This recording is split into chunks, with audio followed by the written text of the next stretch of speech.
What is racism? Racism is the hatred of another person just because they're a different colour, from another country, or from a different ethnic group. In Britain, we live in a multicultural society where most people do get on well together, at work, at school, and in everyday life. Seconds to go. Professional football is one area where people from lots of different backgrounds enjoy working together. But many players have experienced racism in the past. They want to get rid of racism in society and keep racism out of football. We talked to top footballers about showing racism the red card. Show racism the red card. Show racism the red card. Show racism the red card. In the 1970s and 80s, the first black players often suffered terrible racial abuse. Monkey chanting, booing, even in its most extreme cases throwing of bananas. And obviously that was something that anybody would find difficult to actually deal with.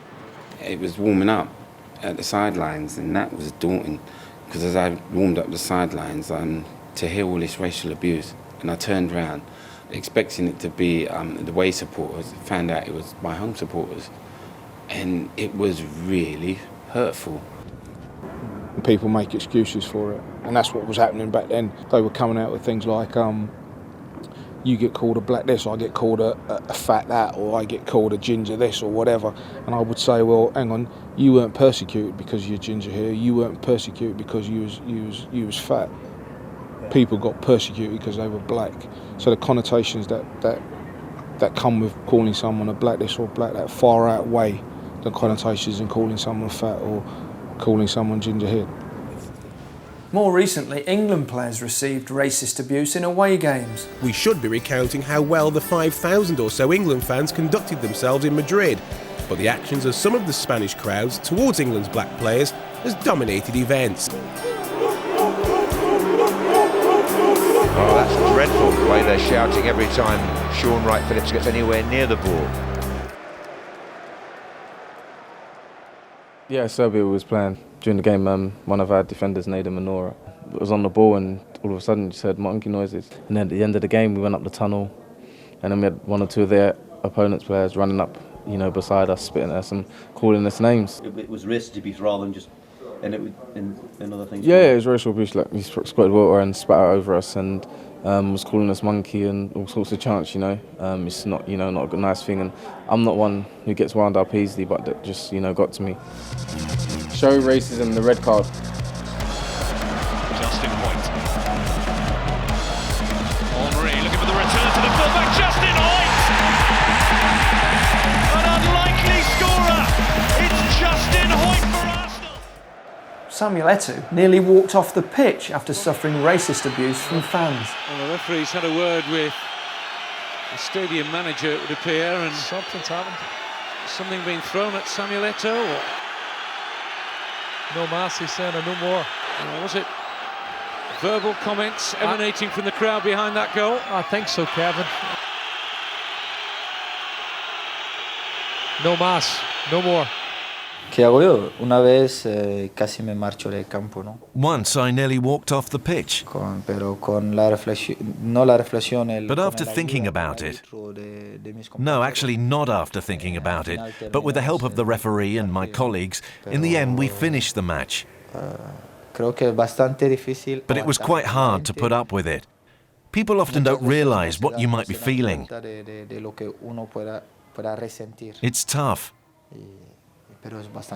It's sad that the situation came for him to reach that level of leaving the pitch, leaving his teammates, leaving the game that he loves, but what else do you do? That's only where that's how I saw it. When I was there, I said, people were saying, yeah, you shouldn't leave. I said, yes, it's a fair, point to argue, but what do you do? Trying to pick out Eto'o. It's away by Igor Piskan, only as far as Iniesta. Floating for Eto'o! Oh, what a wonderful goal! His first in the Champions League this season from Andres Iniesta. There he is, Samuel Eto'o off on his own. Great header in the top corner. Hay que expulsar al racismo.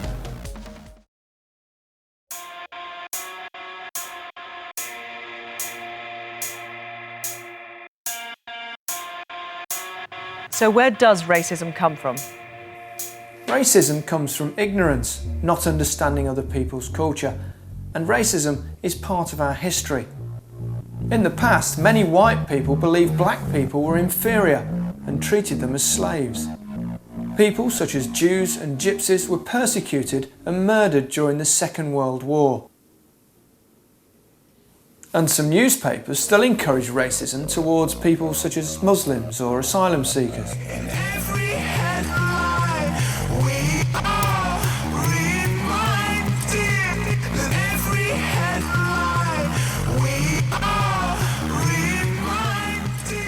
I always say before you judge, you need to know people. You need to know about their culture, you need to know about why they're doing certain things.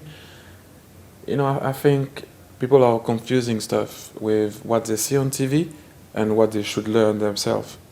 I will say always, before you judge somebody, try to know where they're coming from, what is the story. It's just trying to understand each other. That's it. And parents who have racist views pass them on to their children. If the parents aren't doing the right thing, the children look up to their parents and see them as role models, and if they're not doing the right thing, they'll do the same. So I said it's society, as I said before, is the problem.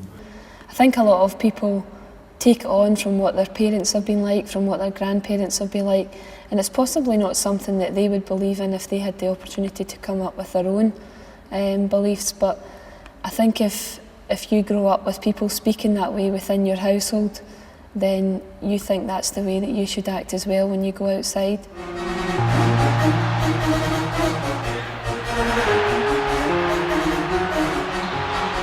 This is the chance.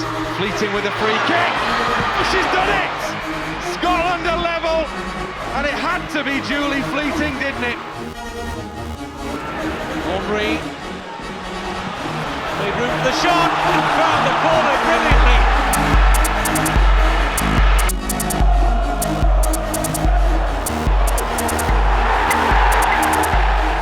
Покажи червен картон на расизма.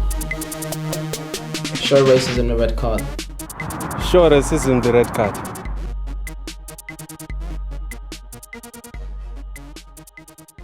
Now, obviously, I'm a travelling lad, so I get a little bit of racism about my caravan and bits and pieces. But obviously, you don't want to hear any racism at all in the game. But it's disappointing you hear it. But I think now, as professionals, we just sort of take it on board and just take it with us, kind of thing. I think all travellers get racism remarks towards them all the time because a lot of people don't like them for stuff they do. But obviously there's probably good and bad in everybody, and obviously we're not all bad. So I've experienced probably quite a bit more of that. So it'd be nice to cut it out completely, definitely. The more dangerous form of racism is the one that you can't see, whereby, you know, if you go to get a job and you don't get the job, and somebody less qualified than you gets the job, or somebody, but you can't prove that it's racist. So what we're doing is speculating. As much as we know the reason why, you can't prove it. And, you know, if you can't prove it, then it doesn't exist. So therefore that's very, very dangerous, because, you know, we can assume that we've got rid of racism because maybe you don't hear the chants at the football stadiums anymore. But if you're a racist, you keep your mouth shut for 90 minutes on a Saturday, then you can be as racist as you want for the rest of the week. Does that mean we've got rid of racism? Not at all. Many young people still suffer racism in their everyday lives.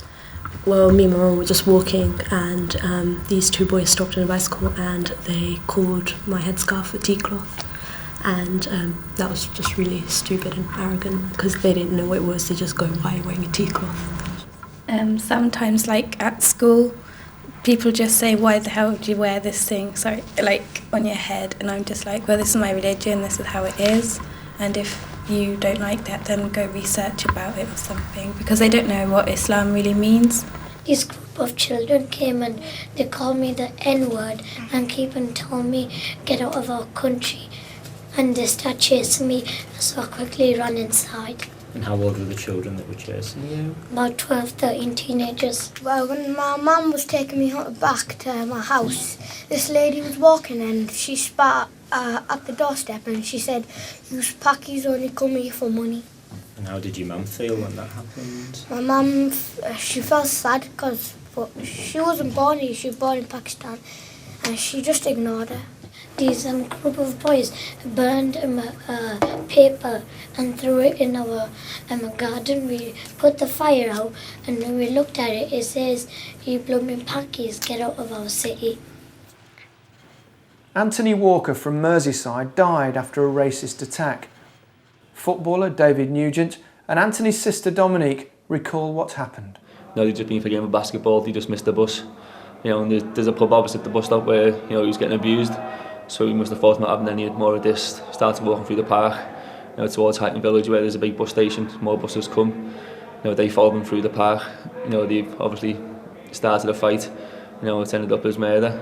You know, it's not right. You know, the family, you know, so you feel sorry for their family. You know, because he's a great lad. You know, some of my mates went to school with him. You know, knew him very well, and you know, it's a sad loss. You know, through racism as well. It's just not right. You know, if hate's there, hate can produce bad things, which is obviously what happened. So as long as young people are educated and know what's going on, these things won't happen. You know, racism is only out of hate.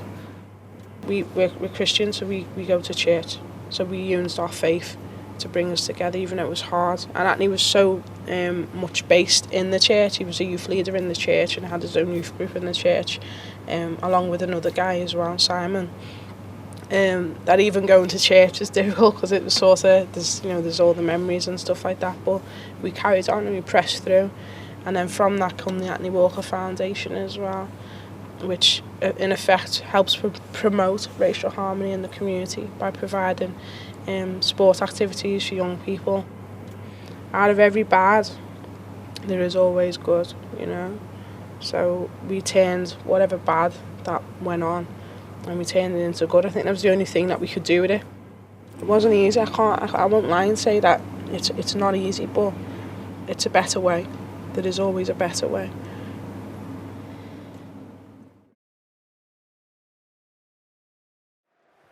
What can you do if you suffer from racism? But to look at me, you wouldn't think that my dad was black.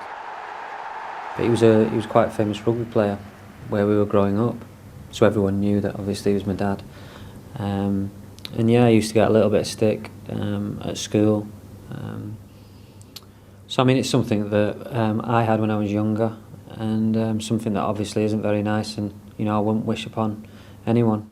It was a couple of occasions really that it happened, but I just kept it to myself, and I knew that it was wrong, and I knew that, you know, I maybe should have told someone, but like I said, I went about it the wrong way. Instead of sharing it with people and obviously making it a lot easier, I didn't. Me, when people start to say bad things to me, relating my skin or something like this, it's strange, but it makes me feel proud. You know, proud to be black. If you are a victim of racism, don't be shy. You know, you have to be proud of what you are, and don't give back what they give you. You know, it's not the right answer. The times it did come out, which is quite weird, was football. More than often than not, I played football in a predominantly white area outside of where I was born and brought up, and there was a little bit of racism here and there. But as I said, I had to deal with that and get on with it. The first thing I done was kind of tell the coach who was coaching us, which I think is really important. Kids that should do that. Don't be scared or think, oh, I'm a grass or something like that. When it comes to racism or being bullied or anything like that, the person who's in charge, the adult nearest to where you're working, is the best person to tell, so they can nip it in the bud straight away, and that's what I've done. And the guy never went back to the place where I was training. It worried me, and like I say, I was quite a quiet, shy lad when I was younger. I'd just moved into the area, really. So, like I say, if I could go back in time, you know, I would have done things differently. You know, I would have told the teachers or my mum and dad. Just speak to whether it be in school, to the relative teachers or people you feel comfortable with, maybe your friend, family, but you must make sure that you report these things, because otherwise these sort of situations will never be resolved. What advice would you give to somebody actually being racist towards somebody else?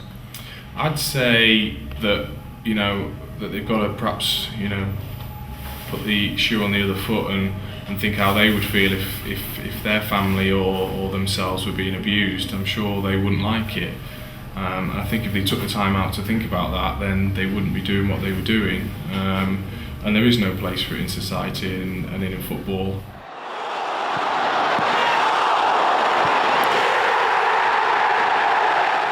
Show racism the red card. Show racism the red card. Show racism the red card.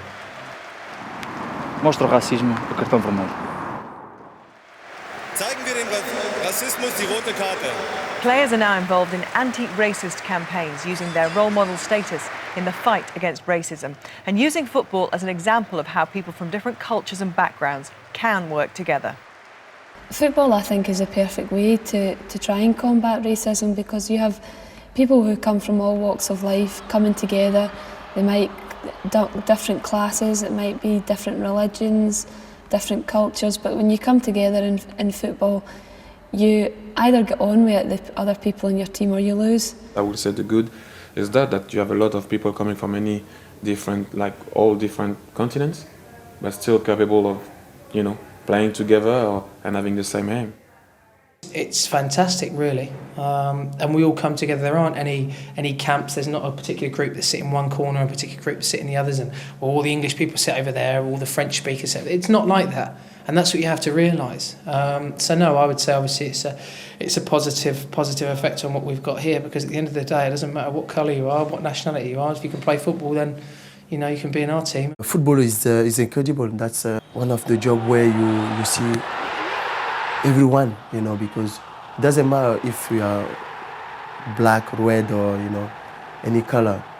If you're a good player, you will play. The longer I went on in football, encountered all sorts of nationalities in my team, every possible religion, and people all working together and enjoying each other's company and eating together and respecting each other's beliefs and faiths, but being together as teammates or classmates, and really you have to judge people as to whether they're good or bad people, and the colour of their skin shouldn't matter at all.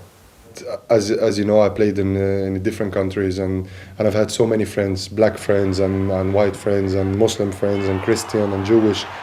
I never felt that people are different. So you should treat a person for how he is and how he treats you, not from where he come from or what's his color or what's his religion. 18